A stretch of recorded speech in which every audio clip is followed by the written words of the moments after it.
When you're using garlic, there are a couple different ways you can use it right off the bat. So if you're using roasted garlic and you want to use the whole head, a good way to do that is just to cut off the top and then set that on your tray.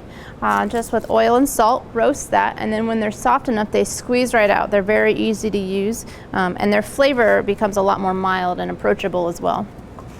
Otherwise, most recipes will ask for cloves of garlic, maybe a head of garlic, but the whole head is what we have before we separate the cloves.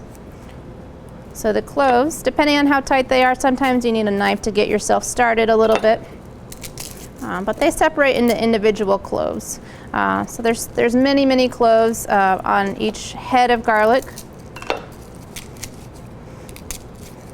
So the paper comes right off. There's no reason to keep the paper, so we'll just remove that from our cutting board. And then once you have your clove that you're ready to use, you can use a knife, the backside of a knife, and slam down.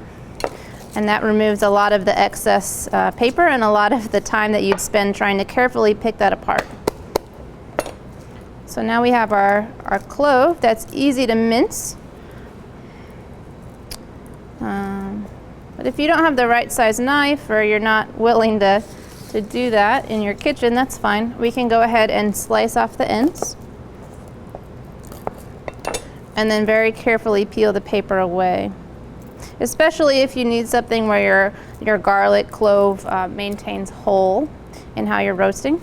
And once you have your clove, you can slice it or just dice it or mince it. Most recipes are just minced, so we'll slice first, then we'll turn that over, and then we'll dice it all up.